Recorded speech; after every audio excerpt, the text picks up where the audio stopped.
Now, I want to go to juvenile justice in Queensland. We've focused on that quite a bit lately. There's been shocking crimes and innocent people have lost their lives, including just in the last week. But Premier Annastacia Palaszczuk has finally taken action there with a juvenile justice package announced today. Let's get some reaction from Queensland. And we're joined by the former Queensland Shadow Police Minister. He's a former police officer, Dan Purdie. Thanks for joining us, Dan.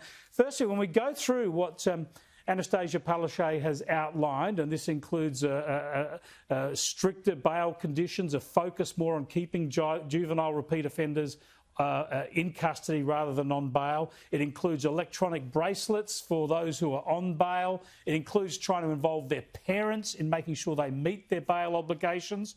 Are these steps worthwhile? Will they work? Yeah, Chris, well, we welcome the affirmative action that the Palaszczuk government has shown today, but we can't lose sight of the fact that the youth crime epidemic gripping Queensland at the moment was caused by the soft-on-crime regime of this government. In 2015, I was on the front line, as you said, as a detective in the Child Protection Investigation Unit in the Queensland Police. And one of the top priorities of the Palaszczuk Labor government was to water down the Youth Justice Act. They made detention a last resort, which they haven't resolved today, and they removed the offence of breach of bail for juvenile. So essentially it made it nearly impossible for police to take action against these recidivist offenders who are out night after night. Dan, let me interrupt you, because we've heard these criticisms before, but what I want to know is whether these proposed changes will fix it. Yeah, well, Chris, look, I acknowledge the GPS tracking device, and the devil will be in the detail, and I acknowledge the police union for calling for that. But there's actually no extra powers from what I've seen today for the police. The police don't have any trouble locating these offenders. They're not concerned about getting caught. Police struggle with catching these offenders and not being able to take any action against them. The Queensland Police have trialled monitoring devices before for juvenile offenders that are on bail. They didn't have ready access to the information. They couldn't actually track these offenders. They would receive an alert when these offenders breached their bail or curfew. And all it really did was confirm that these recidivist offenders are breaching their bail or curfew. We already know that. The fact that it fell a bit short today, police still, from what I've seen of the two-page media release, and as I said, the devil will be in the detail when we get back into Parliament, it doesn't give the police any extra powers that I can see. It does give the courts more option. I agree with that. It was only not long before the election the police minister was criticising the courts for failing to take the appropriate action. So it's giving the court a few more options, but it's still got detention as a last resort in the Youth Justice Act. And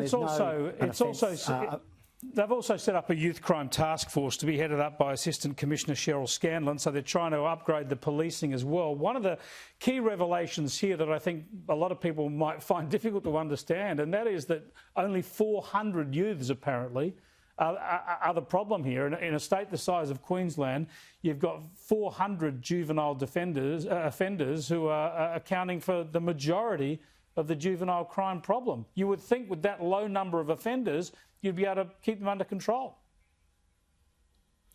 Well, look, we do know, unfortunately, that the vast majority of crimes are being committed by a small number of recidivist offenders, and it's those offenders the police haven't had the powers to deal with. And I do acknowledge the appointment of Assistant Commissioner Cheryl Scanlon. She's highly regarded, very experienced, has worked in the CPIU in Townsville, and was the superintendent in charge of juvenile justice and child protection in Queensland. But it wasn't necessarily leadership and direction that the Queensland Police have been calling out for 6 years. They need tougher laws. And I do welcome, as I said, Chris, the affirmative steps that the government has taken today, but we can't lose sight of the fact that we're in this situation because the government watered down the laws. Some of them now, they've taken some steps forward.